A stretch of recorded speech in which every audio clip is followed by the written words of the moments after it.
Coach Musser, OAC event, first youth wrestling event of the year that I've been to. Have you been to any others? We went to one a couple weeks ago, out in maybe Steubenville. Okay. So it was, what's his name? I'm drawing a complete Schmitty? blank. No, tall blonde-haired guy. Drawing a blank.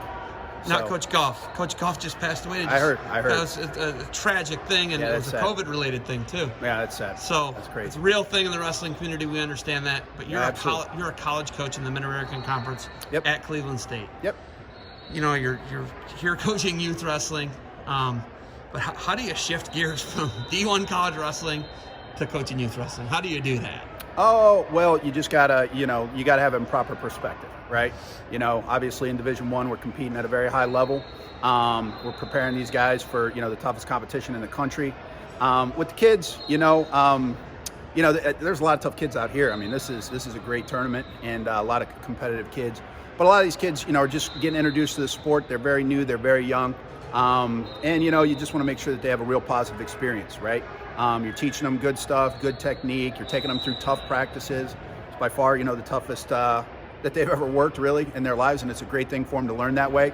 But you just got to understand that we're at 9 and 10-year-olds. You got 7, 8, 9, and 10-year-olds out here wrestling, and, just make the proper adjustments.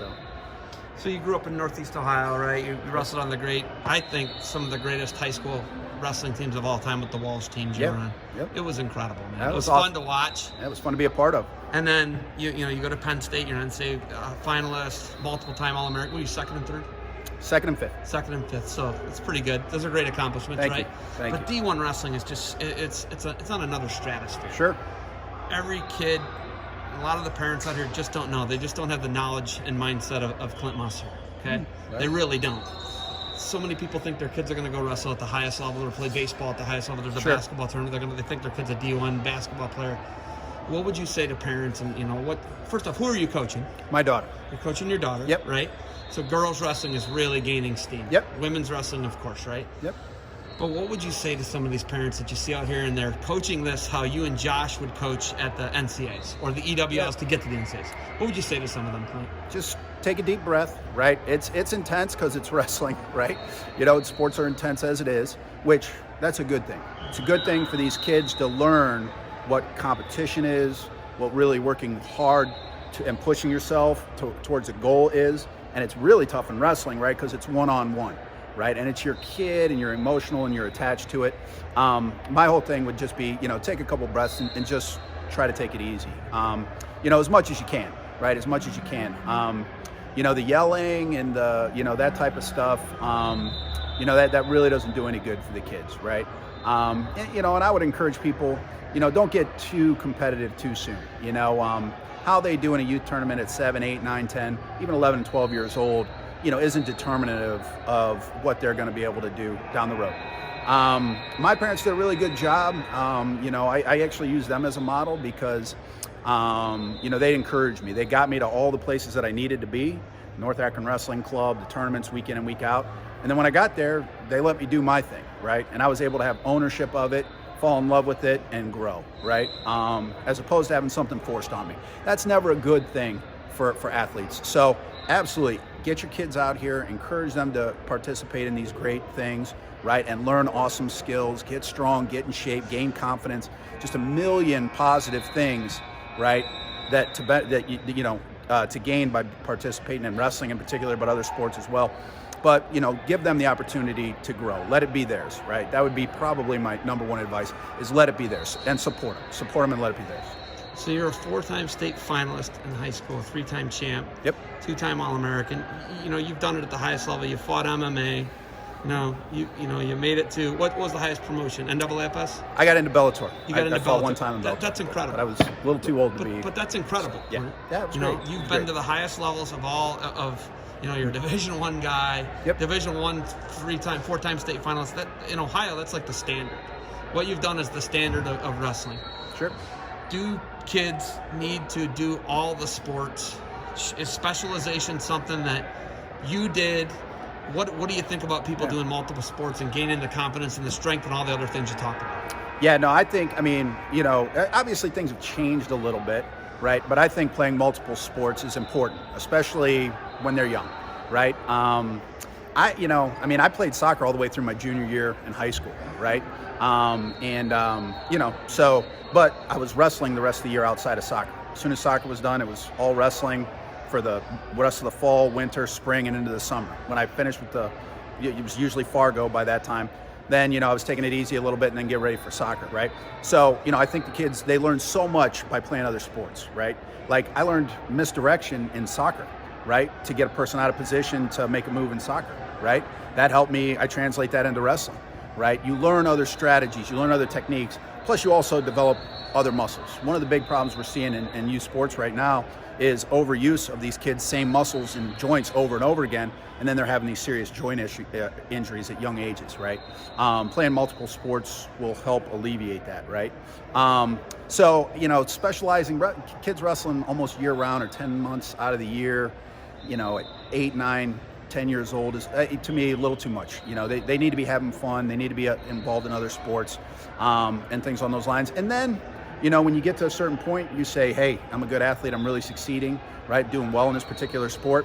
Then you look towards your specialization. That's how I handled it, right? Obviously, it's a little bit of a different environment, but really you're not going to see these kids' true ability as an athlete until they start getting into those early teen years. That's when you're going to start to see, okay, this kid does have potential maybe to get to that next level. All right, now let's invest. Now let's really get in. And I think that's, probably, can't tell people what to do or how to parent, but, that's how I'm going to be doing. That's how I, did it as an athlete as well. So. Okay, so Ian Miller, I want to talk Ian Miller. Yeah, Ian. Ian Miller is near and dear to me. Obviously, it's my nephew. And me too. But love the Ian. crazy thing about Ian is Ian turned the corner because of Clint Musser. It's not a secret. Ian would well, it is a secret. Nobody knows it because Ian doesn't talk to anyone. Ian's just a humble guy, a quiet guy, nice kid, as you know. Right. But just a freak, just a mutant, right? Freak. And we knew that early on. When my brother Ferd knew it. Yeah. And Ferd's obviously he was a 2-time state champ, wrestled at Ohio State. But when you got a guy like that he's at a fork in the road, right? And he's a mutant. Sure. We know he was the 5 seed as a freshman, and you weren't coaching him. Right. And then you come in that red shirt year, I believe, and then the following year, and you get him. He's a 4th placer.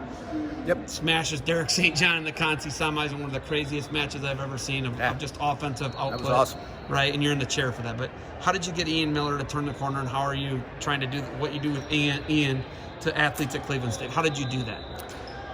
Well, yeah, that's, so. I know there's a lot there. Yeah, there's a lot there. We got awards coming, but. Yeah.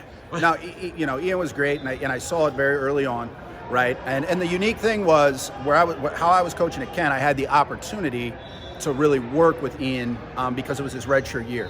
And I was basically coaching the red shirts and taking them all over the place, right? So, one of the things I noticed that he was getting kind of burnt for the sport. If I'm correct, I think that maybe he was thinking about quitting, which would have been an absolute tragedy, right? Because of the talent. So, what I talked to Ian about is, several things.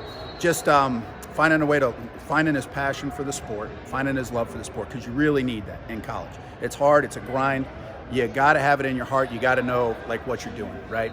And I wanted him to kind of revisit his own personal goals and focus on that, and not focus on anything else that was dragging him down, right? And then really we taught him how to, really train for that level, and then, prepare, wrestle a full 7-minute match at this level, right?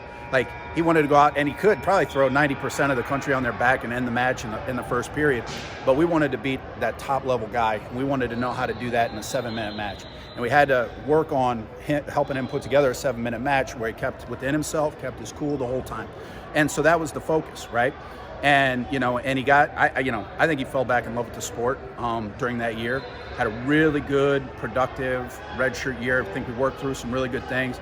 He was in a position to have a great year the next year, and then we just learned week in and week out, and he put together a great season. It was awesome. It was one of my best coaching experiences ever. But my favorite was University Nationals when, I think he beat Bo Jordan. I think he teched Bo Jordan, and then pinned Tyler Caldwell. Tyler Caldwell. The world champ, because Ian didn't go.